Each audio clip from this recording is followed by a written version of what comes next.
میں اگر خالد ہمیشہ رہنے والی کوئی کتاب ہے تو قرآن مقدس ہے۔ تم جاؤ امریکہ میں بھی تمہیں یہی قرآن ملے گا جو سورہ فاتحہ سے شروع ہو رہا ہے، عرب میں جاؤ یہی قرآن ملے گا جو والناس پہ ختم ہو رہا ہو، ہندوستان میں آؤ یہی قرآن ملے گا جس کے درمیان میں سورہ کہف ہے، کہیں پر بھی جاؤ قرآن اسی طرح سے آج موجود ہے۔ تمہیں ڈرنے کی ضرورت ہے مسلمانوں، قرآن کہیں ضائع نہیں ہوگا، کہیں ضائع نہیں ہوگا۔ آج کچھ لوگ یہ سوچتے ہیں کہ قرآن کو ہم مٹا دیں گے، خاک مٹا دیں گے، خاک مٹا دیں گے۔ تم جیسے بہت آئے، تمہارے سے بڑے بڑے بلکہ سڑے سڑے بھی آئے، قرآن کا کچھ نہیں کر سکے، اس لیے کہ اس کے حفاظت کی ذمہ داری خود اللہ نے لی ہے۔ قرآن میں خود فرماتا ہے اِنَّا نَحْنُ نَزَّلْنَا الذِّكْرَ وَإِنَّا لَهُ لَحَافِظُونَ، ہم نے ہی قرآن کو اتارا ہے اور ہم ہی اس کی حفاظت کرنے والے ہیں۔ اب اللہ کے ذمے میں ہے، اسی لیے قرآن کی حفاظت کا ذمہ امت کو نہیں دیا گیا، ورنہ یہی حال ہوتا جیسے پہلے کی امتوں نے کیا۔ عیسائی علماء کیا کرتے تھے؟ امیروں کے لیے الگ آیتیں بتاتے تھے، غریبوں کو الگ آیتیں بتاتے تھے، پیسہ لیتے تھے، آیتیں بدل دیتے تھے۔ اگر امت کے حوالے یہ قرآن بھی چھوڑ دیا جاتا تو دنیا دار زر خرید مولوی وہ قرآن کو بھی بیچ دیتے ہیں، حکومت کو راضی کرنے کے لیے آیتیں بدل دیتے ہیں، لیکن اللہ نے امت کے حوالے نہیں رکھا، خود اپنے حفظ و امان میں رکھا ہے۔ قرآن کو کوئی بدل نہیں سکتا، لا تبدیل لکلمات اللہ، رب تعالیٰ خود فرما رہا ہے اللہ کے ایک کلمے میں بھی تبدیلی نہیں۔ خوف کس بات کا تمہیں؟ اس کی قرآن کی اتنی حفاظت کی گئی ہے کہ اس کے سارے الفاظ گن کے رکھ لیے گئے ہیں، ایک لفظ بھی اگر کم ہو گیا تو پتہ چل جائے گا یہ قرآن نہیں ہے۔ الفاظ تو دور کی بات ہے میرے عزیزوں، اس کی صورتیں محفوظ ہیں، 114 صورتیں ہیں، اس میں ایک کم بھی نہیں ہوگی، زیادہ بھی نہیں ہوگی۔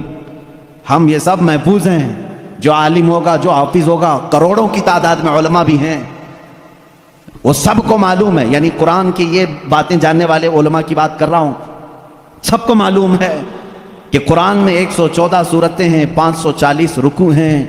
اتنا ہی نہیں بلکہ اس کے جو ہے حرف بھی گن لیے گئے، آیتیں بھی گن لی گئی ہیں، 6666 آیتیں ہیں، حروف بھی گنے گئے ہیں، زبر بھی گنے گئے ہیں، زیر بھی گنے گئے ہیں، بلکہ اس کے نقطے بھی گن کے رکھے گئے ہیں، کہیں ایک نقطہ بھی کم نہیں کر سکو گے۔